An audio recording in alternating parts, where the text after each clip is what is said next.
यहाँ जंगल की भयंकर लड़ाई के बाद वातावरण में बस 3 थके हुए योद्धाओं की भारी सांसों की आवाज गूंज रही थी।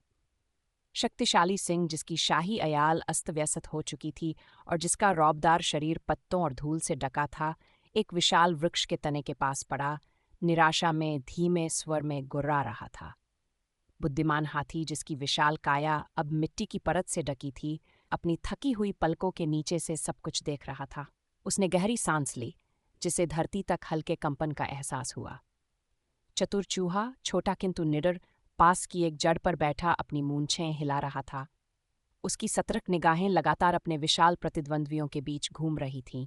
वे तीनों पूरे दमखम से लड़े थे, जंगल के हरे भरे इलाकों पर अपने अधिकार के लिए, उस गर्व के लिए जो उनके दिलों में भारी था, और उस सीमित भोजन के लिए जो उनके जीवित रहने का आधार था। परंतु अब जब संध्या के गहरे रंग जंगल पर उतरने लगे और आकाश बैंगनी आभा में बदल गया, जब तारे धीरे धीरे बादलों की ओट से झांकने लगे, तो एक नया एहसास उनके मन में जन्म लेने लगा। शायद यह अंतहीन प्रतिद्वंद्विता, जिसने उन्हें केवल घाव और भूख दी थी, सही मार्ग नहीं थी। सिन्हा ने इसे सबसे पहले महसूस किया। उसने सोचा कि अपने गौरव और व्यक्तिगत महिमा की खोज में उसने अपने झुंड की सामूहिक शक्ति और सौहार्द को अनदेखा कर दिया था। हाथी ने अपने पूर्वजों की वह पुरानी सीख याद की, जहां एकता और सामूहिक बल की महत्ता को सर्वोपरि बताया गया था। चतुर चूहे ने, जो प्रकृति के संतुलन को सबसे करीब से समझता था, महसूस किया कि इस जंगल की शक्ति विभिन्न प्राणियों की एकजुटता में ही निहित है। एक गहरी चुप्पी छा गई। केवल जंगल के जीवों की ध्वनियां वातावरण में घुल रही थीं, मानो आत्मचिंतन का संगीत बनकर। और फिर जैसे स्वयं जंगल की आत्मा ने उन्हें दिशा दिखाई हो, वे एक सच्चाई को पहचान गए।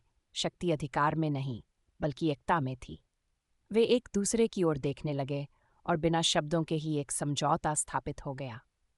यदि वे मिलकर चले तो जंगल के संसाधनों का साझा उपयोग कर सकते हैं, एक दूसरे की रक्षा कर सकते हैं और बाहरी खतरों से लड़ सकते हैं।